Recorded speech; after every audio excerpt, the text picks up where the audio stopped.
Right, I want to do the intro. Welcome to Off the Stage Podcast. And welcome to Off the Stage Podcast. It's the show where we take musicians off the stage and into the pub to talk about the ins and outs of the music world. We're back at the ISIS pub. I'm James Berry. Conor Michael is not here. So at last minute he had to cancel due to an emergency. But unfortunately he's not here today. But do not worry, because we are joined by Stuart from the fantastic Vorstellan. Let me give it a clap. No, thank you very much for having me. That's no problem at all. So the first question usually is what we're drinking. And that's usually because when we've got like a full band and stuff, it's usually quite a long kind of segment. But, Stuart, what are you drinking? It's just a Pepsi Max. Pepsi Max. At the moment, going on the hard stuff. Yeah. So. Well, I got something because I usually get Connor usually gets us the mystery drink, where it's just like he goes down and gets the rounds. So like I never know what I'm drinking until, so I have to guess. Now I actually know what I've got. I got the very last of the Goose Island. What's the worst drink that he's ever got you?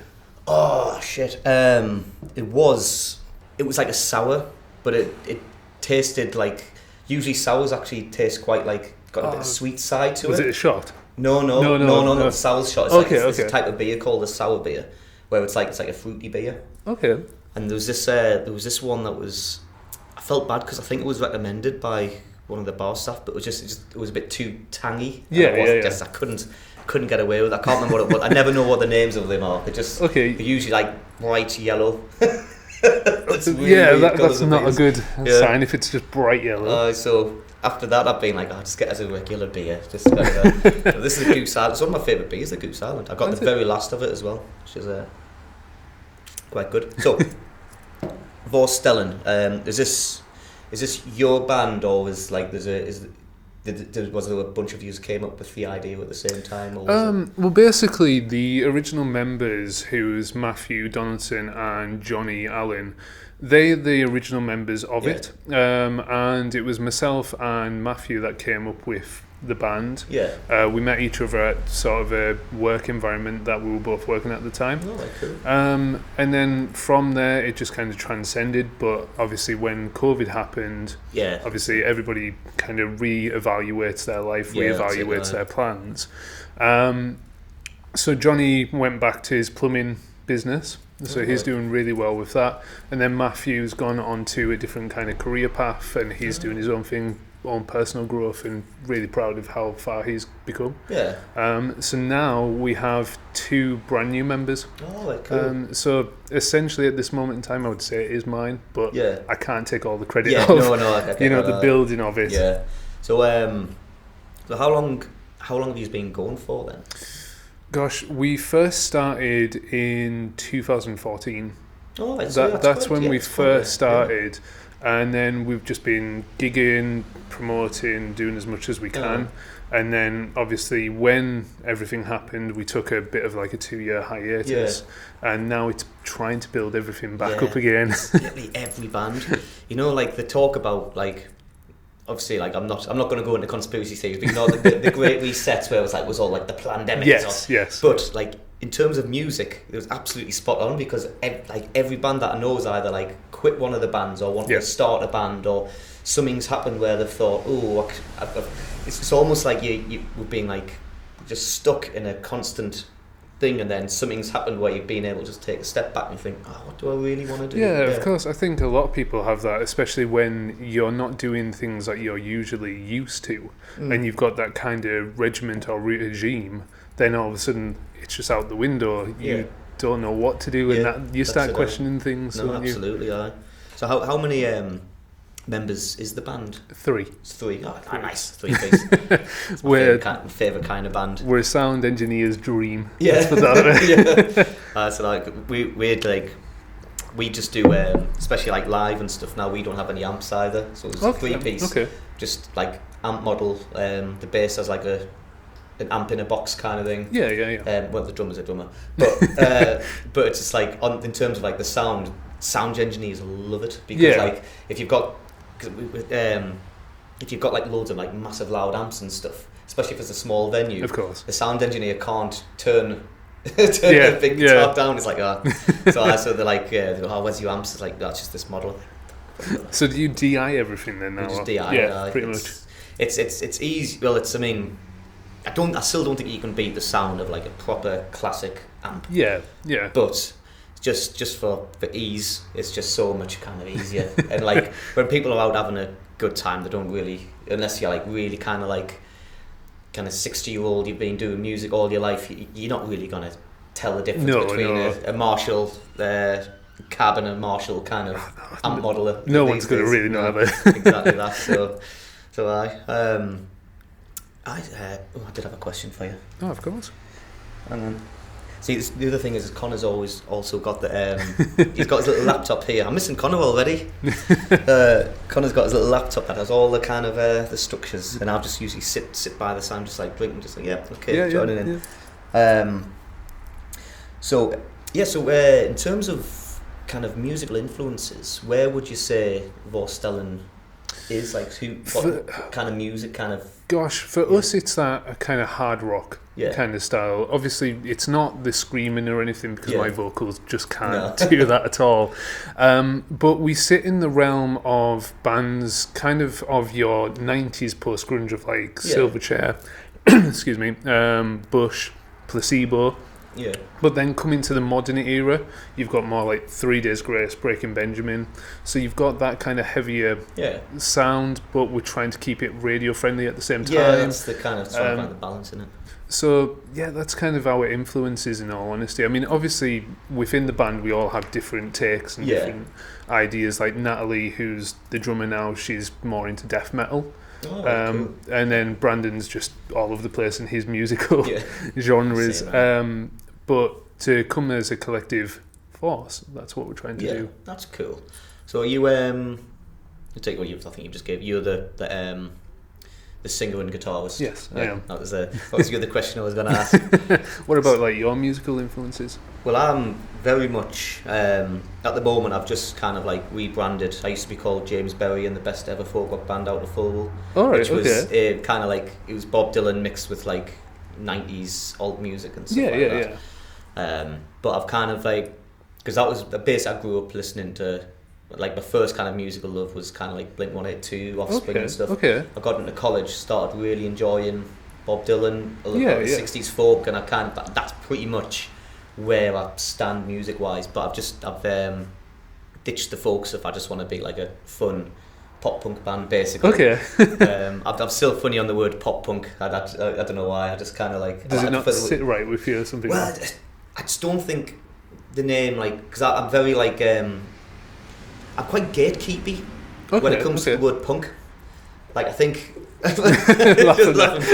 No, because it's like punk is like it's like a movement. It's kind of an attitude, and it's like an anti-establishment, like a rebellion. Yeah, that's it. Yeah, and like the word pop and punk just doesn't. I understand why they use that, because it's kind of like it's a bit cheeky music and stuff like that. But it's like So I usually like the words.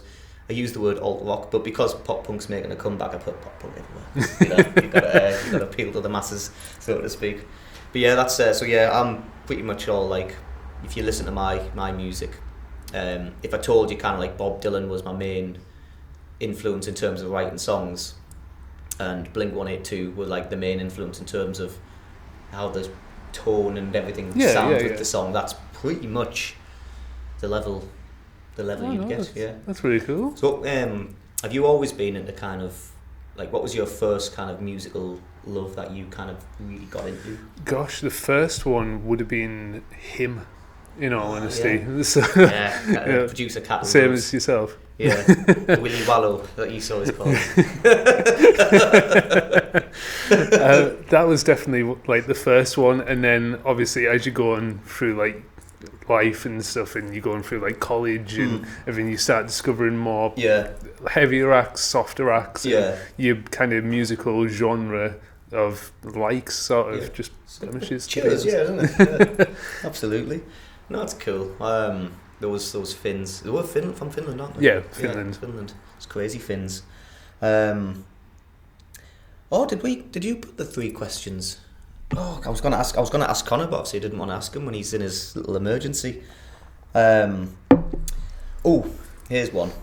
So, did Connor give you any messages to kind of like prepare you for certain questions? Not really. No, that's all right. No, it's fine. One of the questions is, what is the most personal song you've written? Gosh, it's a hard one because all the songs are kind of personal. Yeah. Which sounds a bit cliche and sounds a bit of a cop-out.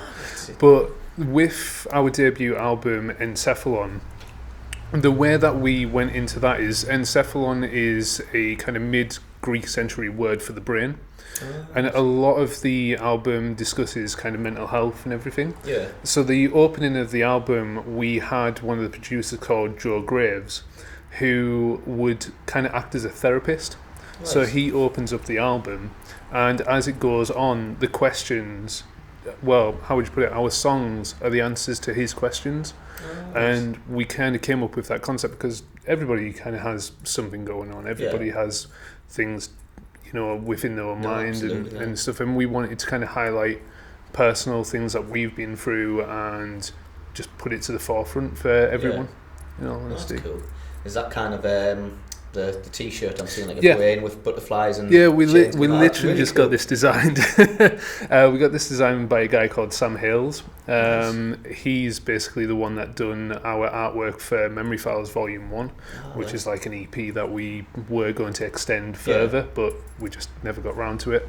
And we wanted him to do something that kind of encapsulated the whole encephalon idea, and then obviously we're going to sell them at the headline show that we've got coming up. Awesome, it's a really cool design, to be honest. Like, I was looking at it, I was like, geez, it's like there's a lot of detail in there. Oh, as well. Thank you very much. Cool, thank you.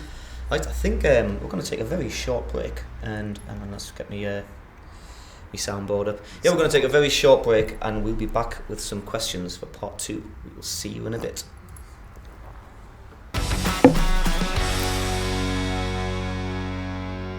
There we go. Hey, this is Busted, and you've been listening to Off the Stage. We're back, baby! And welcome back to side 2. We've actually got quite a few questions for you. Okay. A lot of them were from our Instagram page. Yeah, but we of had course. quite a lot of them from yours as well. Yeah. So I'm just burping. It's very gassy, this. So the first question is from Mrs. Berry Insta, and it says, is there an artist you used to hate, but years later you now love? I would probably say, I wouldn't say I absolutely love them, but I would say I understand more of the Beatles.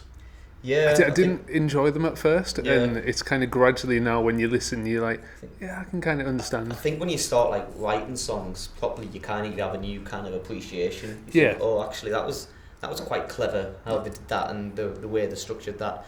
No, I get that. I think a lot of me is probably a lot of the old kind of awful indie bands that came out in the early 90s. I was a massive music snob back in the day. I was one of those kind of like, so I don't like anything that isn't pre-1970. The nod. So like, but the more I've grown, the more I've kind of realised it's like more like pop music and stuff like that. I'm not a pop person. Yeah. But now I've kind of like obviously matured a little bit. So I just realised, I was a little fucking shit back then. What was one indie band that you just didn't like then? I tell you who I really didn't like, and I'm still not sure of. I really didn't like Scouting for Girls. But someone asked us to play a song, Scouting for Girls song, and I remembered why I didn't like them, because the lyrics are just awful. Like really badly written lyrics. I was like, that is just terrible. The other one was like the Wombats. I never liked the Wombats. I found them really annoying. I don't mind them too much now, but I was never into indie massively anyway. But because all my friends were, that's all I used to listen to. So I was like, I was pretending. I was like, oh yeah, this is great. But I was never, I was never that high. So I've always liked the Beatles, I guess. Because Beatles, and I know producer Cass likes doesn't like the Beatles. Okay. Moving on. HMV Newcastle asks. What's your favourite riff you heard growing up? Favourite? There's so many. I know. That's actually a really hard question because you can go into your kind of, how would you put it, Dire Straits when you hear like their riffs and everything, but then you can go into things like Avenged Sevenfold or you've got obviously 3 Years Grace or anything. It's such a hard one that I can't even pick one. Well, I mean, obviously I've got screenshot of these, so I've had a little bit of time to think about it. So I think with mine, the penultimate real one that I just really kind of got us going back in the day and still does now, is Damn It by Blink-182. Oh yeah. It's like, after that, I was nearly kind of said, I was nearly thinking when I first thought about it, it's like something like Heartbreaker by by Led Zeppelin, but no, I think Damn It was the first one like I properly heard live. It was like a local band playing it. This is cool as hell. This is cool as shit. It's when you start getting into alternative tunings and like dropping it, and then you're like, oh, I've never discovered this. Yeah, that's it. There's loads of cool. There is loads of cool riffs. So that one stands out to us. Girl, All the Bad Guys wants another one as well. Oh yeah. That's a drop D and all. I was like, I remember learning that one, thinking, how did they play? That's not realising I've got to actually detune the guitar. It's like, you can do that? What? But we've got quite a few from Ashley.Reckless, so I'll go through them.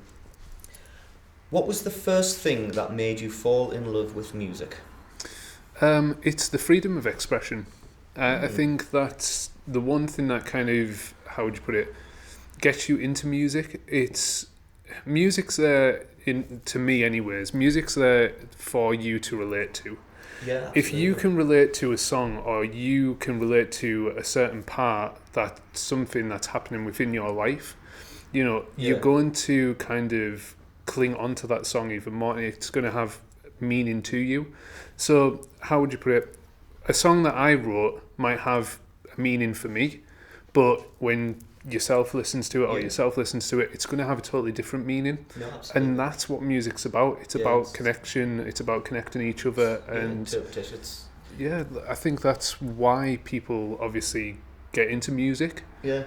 Because they want to connect with people. And don't get me wrong, there is a little bit of you do want want people to appreciate you a little bit as well, so you can have a little bit of an ego in that sense. Yeah, no, absolutely. Nothing bad about it, but I mean, all good songs are pretty much kind of relatability manifested within a melodic framework, and most of the frameworks are like, let's say you can only write officially, like, I'm sure in terms of like chord structures and stuff, you can only really write like 6 songs. Yeah. But because there's so many songs out there, it's because each song has a different story to tell that other people can appeal to and stuff like that. I find it quite therapeutic. I know the songs I've written, I never really knew what they were about. They kind of almost like tapped into my subconscious. But only years down the line, when I'm like I'm over that kind of period, I'm thinking, oh, Christ. Yeah, that's what it was about. Like, I've had that as well. Yeah, I've had that as well, where you're writing it and then you look back at the lyrics and you're like, oh, wait a second, this is what I mean, and this is what that's it. I'm talking about, I guess you think like, God, I am damaged. When you write some of them and you just look at them like, oh gosh, I don't know about that. There's another Ashley Reckless. Okay. What is the meaning of life? The meaning of life. Okay, this is a very philosophical question, isn't it? The meaning of life is what you interpret it to be. Yeah. The meaning of life could have potential different meanings. It depends where you are in your current situation. It depends what you're doing with your life. Yeah. So the meaning of life is all about what makes you happy and when are you the happiest. Mm-hmm. Definitely, and it's also the number 42. I think that's Hitchhiker's Guide to the Galaxy. Is it 42? I think it's 42. Yeah. I think it is. Yeah, 42, and be happy. I think that's the main thing, isn't it? It's just like do what you. Obviously, you can't be happy all the time, but like find something. Fulfillment. I think it's fulfillment is probably the more appropriate word. Ashley.Reckless again. Any pre-show rituals? No. That's a good one.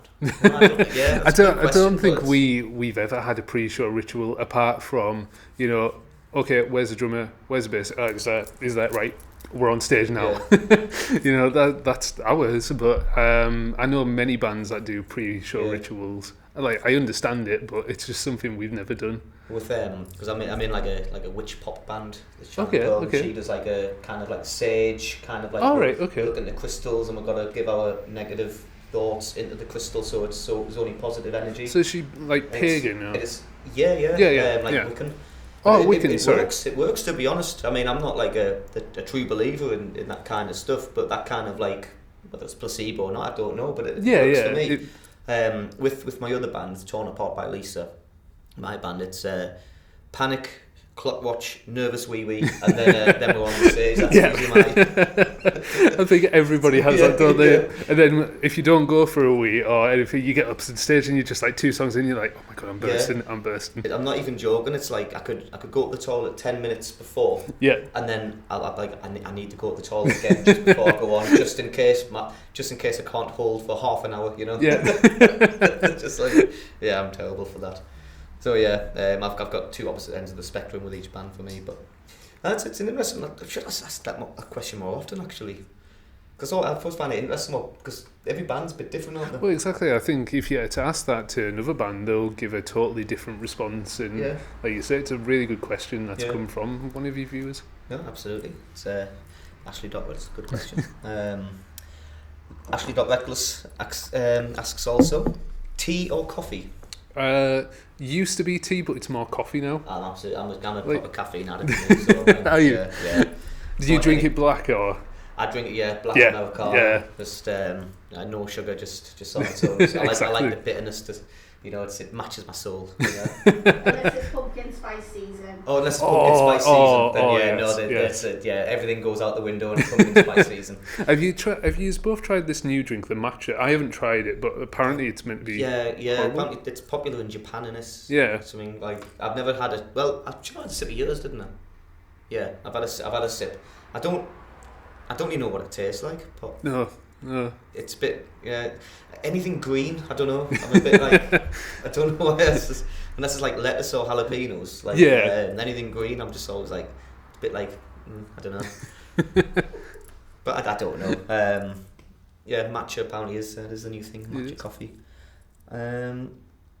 Here's a good question by Ashley Reckless.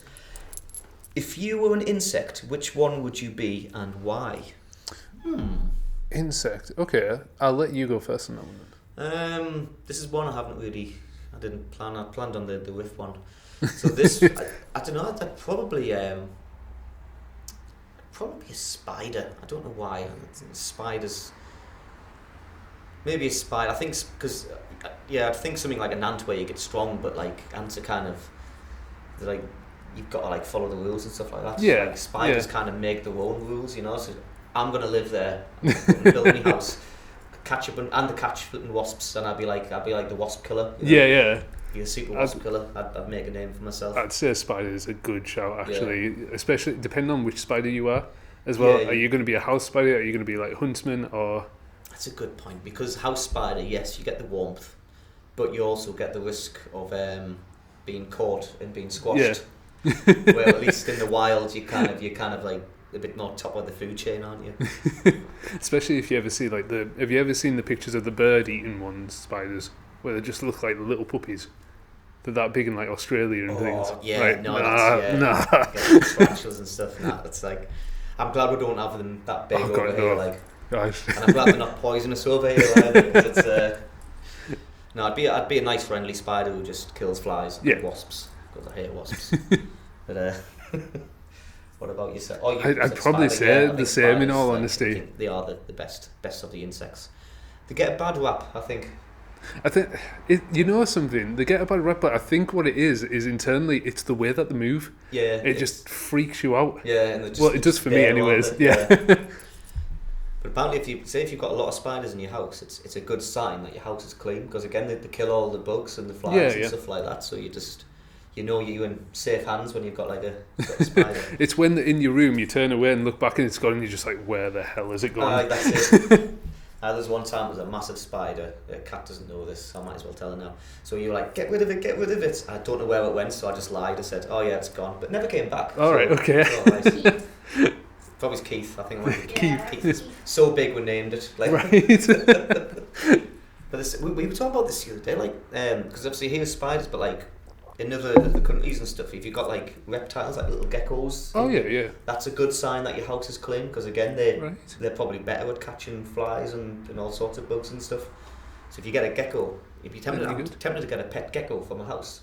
Just like to let it run wild. Like if you've got like a little aquarium thing that where it's hot, you know it's going to come back because you know it needs that to survive. Yeah, yeah. So if you just let it go off and wander off and catch all like the bugs and stuff. I didn't know that. I've only ever seen a gecko once when I used to live in the Dominican Republic for a little bit. I've only seen like a little thing that just crawled up the wall. Yeah, that's all they are, the little tiny funny things. But they probably creep you out at first, but then you think like if you're there, if you see them more often, you'd be like, oh yeah, it's just a little gecko thing. Probably less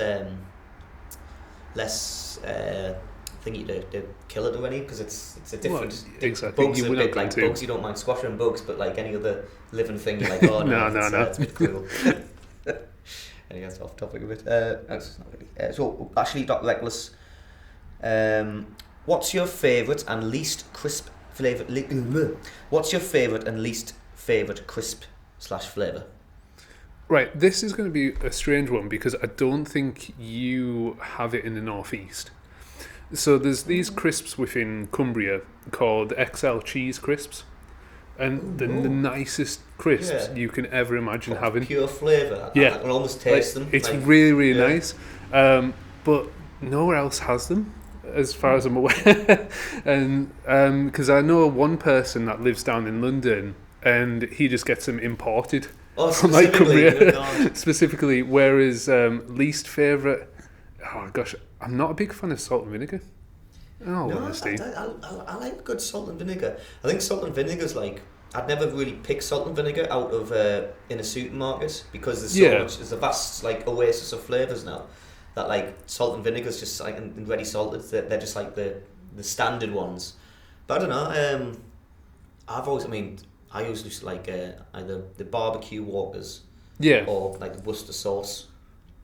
But in terms of type of crisps, it's got to be either Doritos or Pringles. I know it's very basic, but like... Yeah. Oh, what's that? Actually, no, what? There's a super cheesy one. It's not XL, but it's... what's the super cheesy ones? Like, they're not like McCoy's, but like the Tyrrells. Oh yeah. Terribly tasty. Right. The cheese ones are the Tyrrells. They're like you could put them on a ham sandwich as like ham and cheese. Yeah. Brilliant. And tell us one of Pringles if you ever had it. Did you ever have like the katsu curry ones of Pringles? They were so nice. I think they've been discontinued now, but they were so lovely. I can taste them already. That katsu curry Pringles. Oh, I'm sure they must still have them in America. Oh gosh, they'll have something. They'll have something like that. In America, imported. Oh, katsu curry. That's a genius idea. Why is no one else doing that? There was like for a little while, it must have been like limited edition, but they came out with 3 flavours, and like that was one of them, and they were just absolutely lovely. Oh God, I'm gonna have to hunt myself some katsu curry crisps. We've got we actually had quite a few questions from your. Oh, like Facebook and Instagram, yes. So many. We've got producer Cat to kind of... No, that's fine. Numb them down a little bit. So we've got Billy McClellan. I can't even pronounce it. It's fine. Billy McClellan. William. That's a tongue twister. He's a great friend of ours, a great guy. But Billy asks, what age were you when you wrote your first song? First song would have been about 14, and it was just a load of crap. Yeah, they always are. Perfect, isn't it? You know, you're writing stuff when you're in school, and looking back on it now, you look and think, "What was I even on?" But yeah, 14 would have been the first one. That's a good start, mate. What about yourself? When was your age of? I think the first one I wrote that I can remember, I must have wrote a few before then. I remember being on a.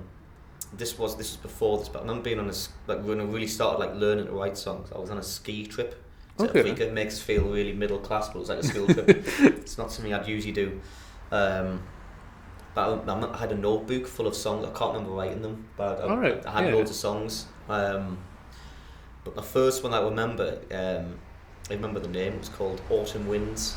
Okay. And it was after we were doing like learning about like poetry and English literature. Yeah. It was similar to kind of that, and it was very basic, like C, G, A minor, F. The usual.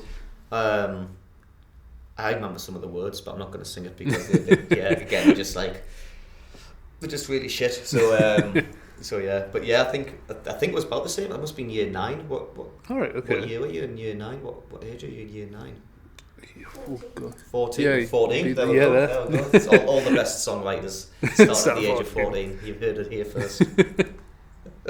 Right, so this is at TR1P0.1. This is Brooke Scott. Yes. Right, okay. Lovely person once again. Right, I'm glad you knew the at there. What's your favourite song you've released so far? Favourite of the release has to be Home. The reason for that is Home's the song that we done a music video for, and it is the one that most people have heard. It's been the gateway for us to connect with brand new audiences, brand new fans, and we use strategies within Facebook marketing and everything as well to garner more attention from worldwide kind of places and things, in all honesty. Cool. So Home's definitely the one that I think most people know us from, in all honesty. That's cool. Yeah, no, that's good. I mean, that's the best thing, is as long as people know. Like Connor's got this song called Home. Okay. And he got it charted. Oh yeah. yeah. But it was like the physical singles, because he realised nobody buys CDs anymore. Yeah. So if he released a CD, it would chart. He nearly got to number 1 on the UK chart, like physical. But then Harry Styles released a single on the same week. Was it As It Was or something? So he was like, damn it. he did well with it, to be fair. So it was a good tactic. It's like it's just completely out of the box. It's a shame they don't do like cassette album charts anymore, because I'm like, okay, I'll buy one. It must have been so strange, because I know when we got into the Australian charts, we didn't know about it at first. Oh, did you? Yeah, we didn't know, and then we saw it and we're like, hold up, what? That's awesome. So yeah. That's really cool. That's the thing. Like, it's just sometimes you do resonate with like other countries and stuff, and you probably don't even realise it. Well, we didn't, in all honesty. That's really that. You'd have to do a tour in Australia now. We'd love to, honestly, we'd love to. It's just the cost of everything, isn't it? Like, it's horrible. Just silly money in it to get over the world. Right, what I've actually asked a few of these. So we've got Matty Donaldson asks... the old drummer, yeah. Well, not the old drummer, the co-founder. The co-founder. Co-founder of Vorstellan. What is your current drive/ambitions? Have they changed? What has helped you personally adapt and overcome the challenges? Of course. Matthew with his philosophical... Yes. He's sitting with the pipe right now. I love him to bits. He's like a brother to me. The drive is always going to be the same. The drive's always going to be to try and help people who, might not be able to voice what they want to voice. Yeah. And hopefully our songs can kind of be that shining light for them. That's always been our first and foremost kind of, how would you put it, mission. Yeah. Is to make sure that, the audience that we cater for feel appreciated. Through our songs, through the way that we connect with them, messaging them and everything as well. Like, we're 3 ordinary people. Yeah. We're nothing special. Like, we're really not. And we want to showcase that we're not. We're just 3 people making music, and we're just like the people that we're making music for. Yeah, that's what sells at the moment. There was a time where it's kind of, you had the thing where, I've kind of noticed, you had like the rock gods where you couldn't touch, you're looking kind of like the Gallagher brothers, and where they were like worshipped, kind of like obviously Bob Dylan, Prince, and everyone like worships them and stuff like that. Now a lot of these, especially like a lot of the older ones, like particularly Eric Clapton, by the way, are getting like found out a little bit of being a bit arsey, especially with social media and stuff. People are like, actually, you're a bit of an arse, actually. And the people who are starting to becoming the really popular big people are like the ones you'd love to go down the pub with. Ed Sheeran, it seems like a regular. I mean, like his music or don't like his music, he does sound. He comes across as a very like down to earth person. Yeah, of course. So and that's what people kind of resonate with, and I think that's where music's going at the moment. It's just like definitely it's better to have. To be like, listen, I'm on your level. I'm glad you like my songs. I'm just relaying what I feel, and I'm glad you relate to it. rather than kind of, yes, I'm better than everyone and like listen to my music, peasants, you know. I think the overproducedness of social media is kind of dying now. I think you're seeing that a lot more of, you know, artists, whether it's big or small, are just grabbing their cameras, they're just filming themselves. There's not as much production value when they're just going on their Instagram stories or Facebook or going live. I mean, the best example of that would probably be Youngblood.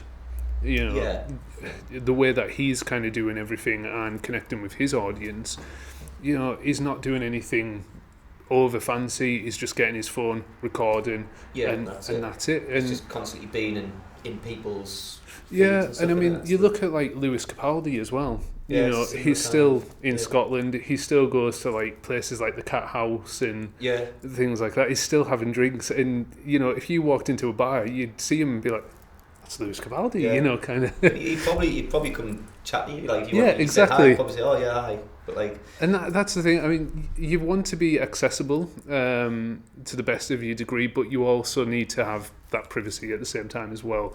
To a certain degree. Of course, No, definitely. No, it's good. It's good to see, and I think you're right with social media. You find a lot less people posting about.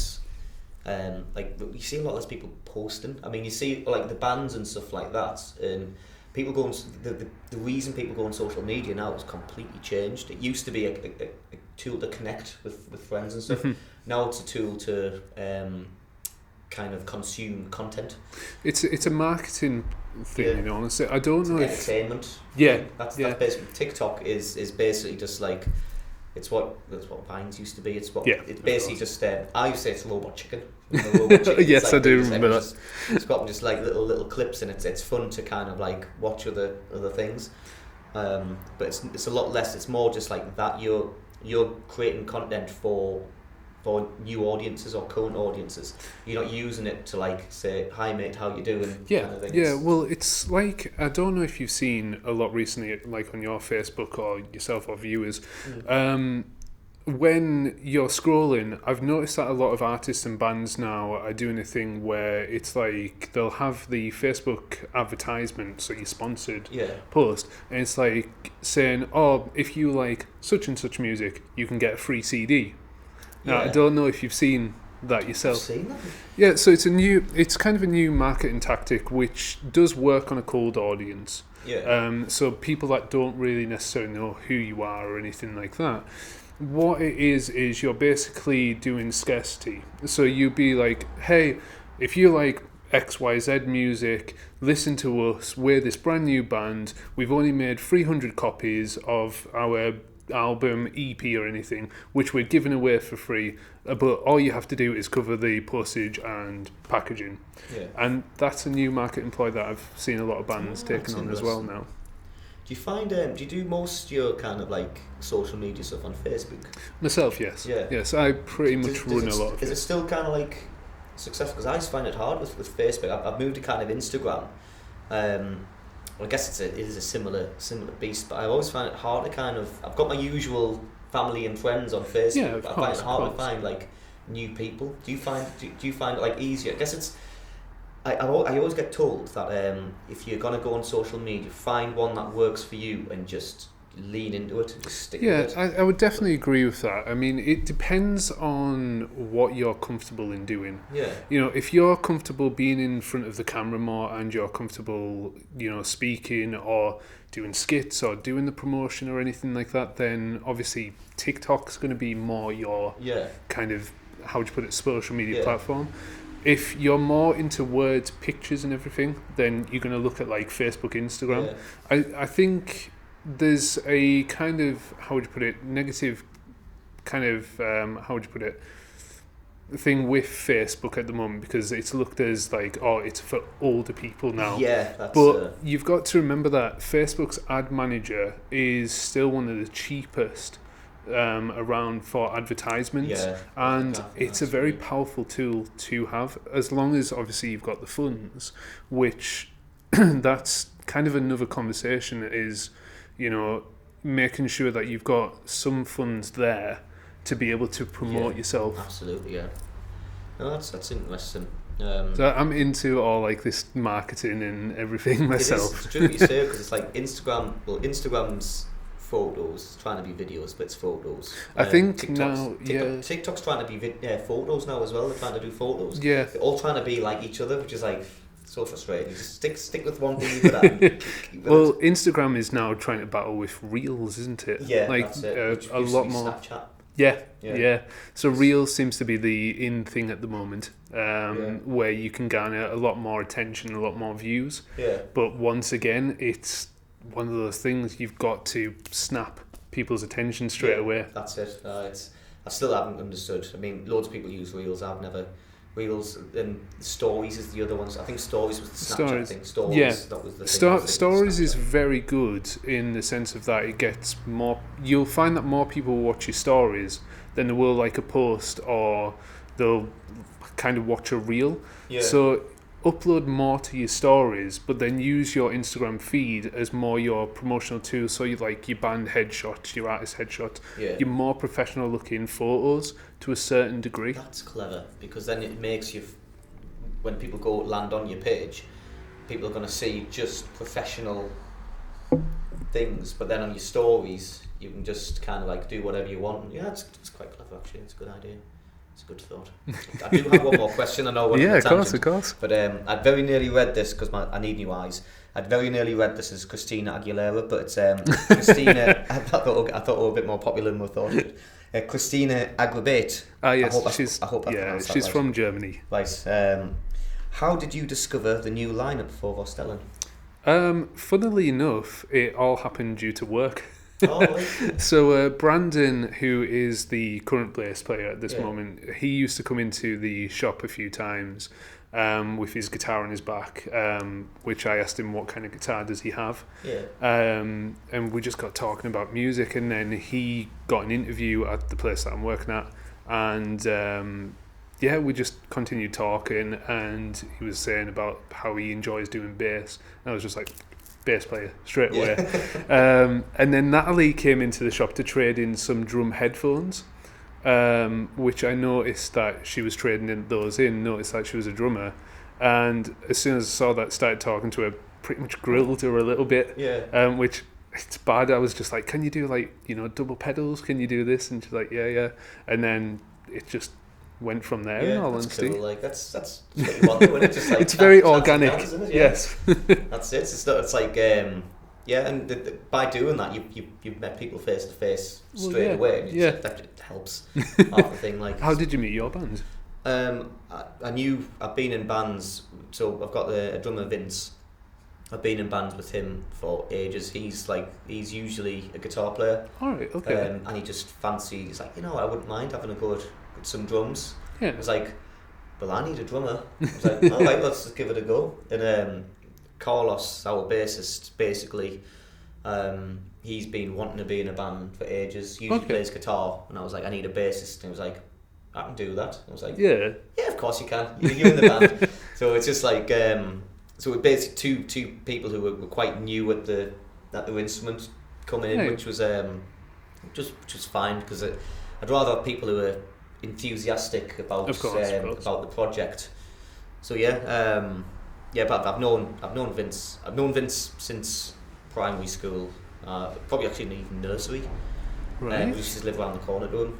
I've known Carlos since college, so which is good 10-15 years ago now. So we've known each other for quite a long time. So it's nice to have good friends that I've known for a while, kind of, because it feels more like a passion project. Yes, and they're all behind it as well. It's not just it's my songs, and it's technically my band, but I don't feel like it's my band. It's kind of I'm trying to share it out a little bit, No, I understand that. But yeah, no, it's good. We've just really properly getting going, to be honest. Just because the whole rebrand and stuff like that. So I feel like we're a brand new band, but I feel like it's a good thing, the direction that we're going. Although 35 years old, starting a pop punk band, it's and on that note, we're going to take a very short break, and we'll be back with you soon. So we'll see you in a bit.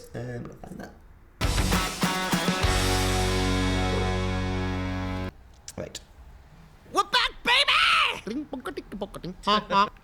And welcome back to side 3. We're still here, just the two of us.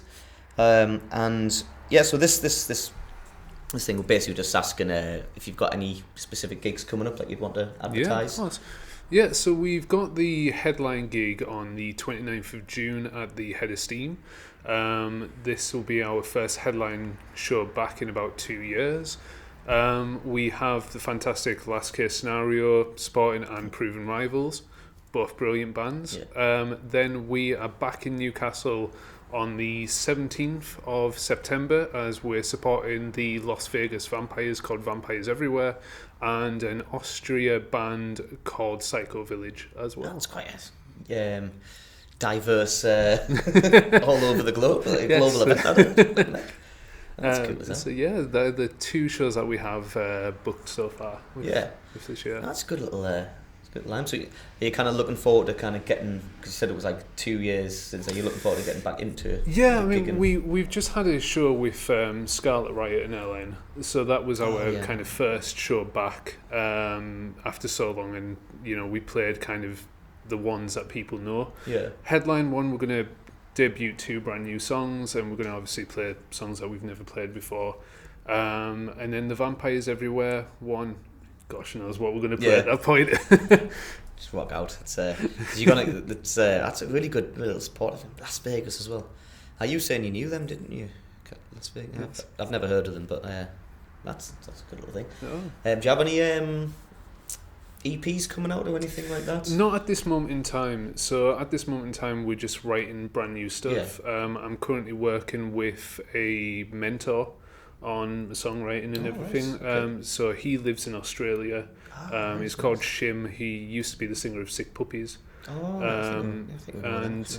He's helping me massively with everything. So that's going to help. We should probably record something next year. Whether it's going to be an EP, whether it's just going to be a single, I'm not too sure as of yet. And then we'll go from there. Yeah, awesome. That's cool as hell. So have you, how much have you got any EPs out at the moment? So we've got the debut album, which is called Encephalon. That's on our digital streaming platforms. We've also got Memory Files Volume 1, once again on everything, and then we have a few singles that are out there on Spotify as well. That's, you've got quite a good little catalogue. Definitely more than me. I need to get my act together, to be honest. I've only just I've had this band probably for about 2 years now. I've done absolutely nothing with it. Okay. Because I do I've got a full-time job, and also I've got another full-time job, which is doing all the gigs and stuff. Found really hard to get time to really get into recordings. So many songs, just never the time to kind of record them. I understand that. Now one of my full-time jobs I went part-time to, so now I've got a couple of extra days where I can just kind of let's lay down some tracks and let's really get stuff going. So I've only got 2 songs released at the moment, but I'm getting more. I'm learning. It's a learning curve, and that's the main thing about it. It's always the thing though, kind of because I don't know what you're like with kind of songwriting, but I've got 500 notes of different songs that are kind of almost complete but not quite yet. Yeah, it's kind of the same with myself, but now obviously with Shim and the Hollywood Rebellion community, I've learned oh my gosh, my songwriting was bad. Now it's kind of this whole thing where I'm learning about metaphors versus similes and all this, and I'm just I didn't know any of this beforehand. Greatest, what really got me properly into kind of looking at kind of how to word things was Paul Simon. It was an interview with Paul Simon. And he basically says he writes songs where he kind of he's got an image, a visual image in his head, where he tries to physically describe a visual image. And when you listen to his songs, you can kind of, I always have that have an actual, when you're reading a story and you've got you can imagine the characters and stuff like that. He says that's how he writes songs, where it's just kind of he imagines what he's going to kind of the characters and stuff. He's got this kind of, can't really explain it. He obviously explained it better than sense me because language. But and the other thing we were saying was you always have a story, so you'll sort of a nice line, then you go, okay, so what does this mean, and where does this go, and then it's almost like story driven. Yeah. And I was like, that's dead interesting. So I've always tried to kind of do that. So the songs make sense in a kind of like every song's like a short story. Yeah. Basically, is this songwriting thing. That's the thing that you want it to be like a play. Like you want you start, dilemma, resolution kind of thing. Yeah, for you. everything. Yeah, and obviously I've got such a short attention span that songs are the greatest way to like tell little short stories, because like 3 minutes long, great, easy. But so what song are you gonna sing for us? Gonna do 1,000 Smiles. Like, I think the reason for that is it's one that everybody can relate to. Like, you know, we all hide behind smiles at times. You know, whether we're feeling something, you know, and someone might say, "Are you okay?" But you'd be like, "Yeah, I'm fine." Yeah, you know, and something like that. Straight away, away you're hiding behind a smile. And I think all of us can put on masks to kind of hide how we're feeling at times. Absolutely. That's what this song's all about. That's cool. Looking forward to hearing it.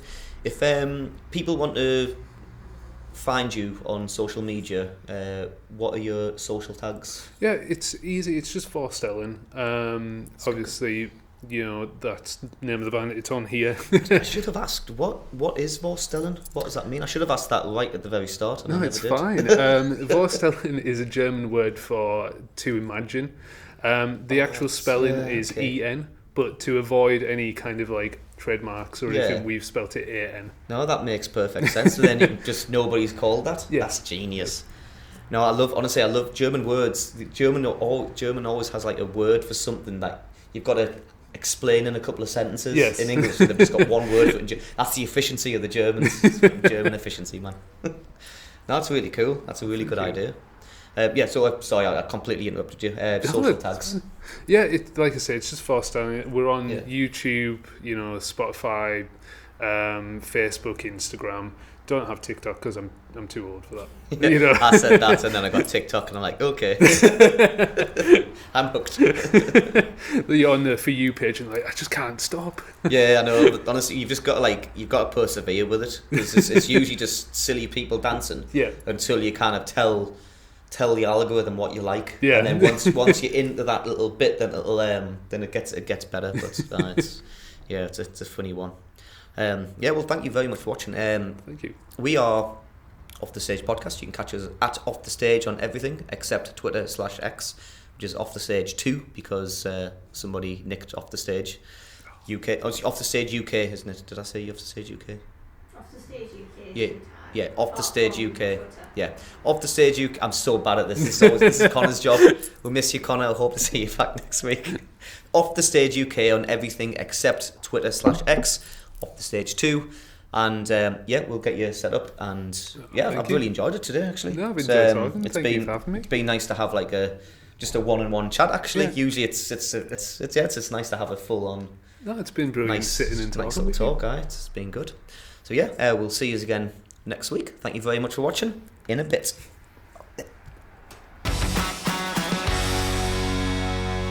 Oh, good.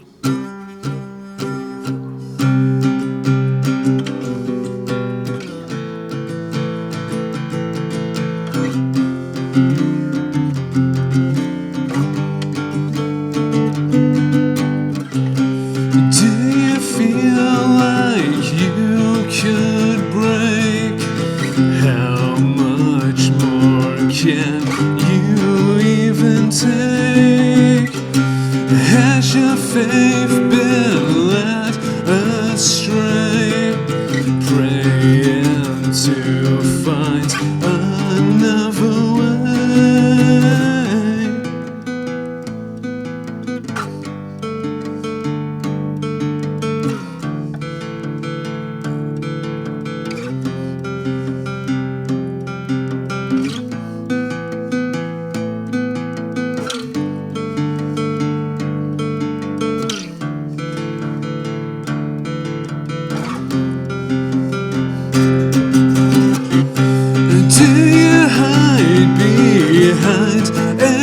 Thousand smiles just to get through the day.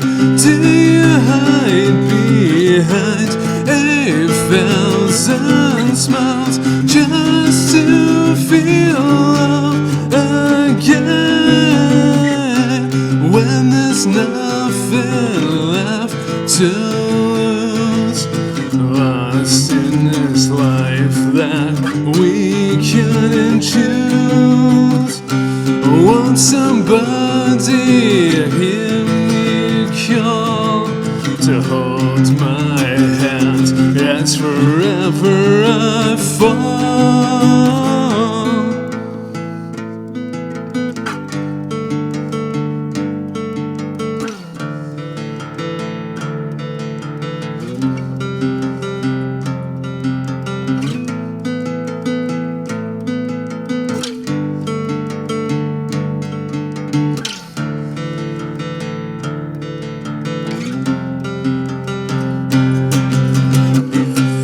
Do you hide behind 8,000 smiles just to get through the day?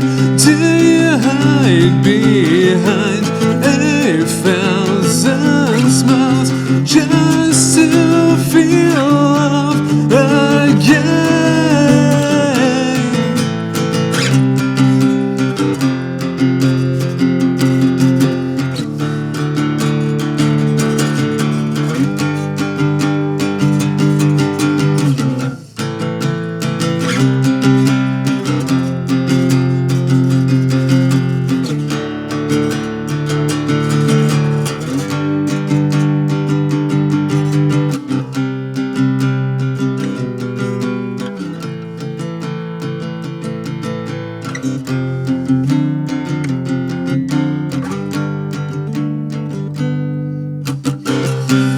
Do you hide behind 8,000 smiles just to get through the day? Do you hide behind 8,000 smiles just to feel love again?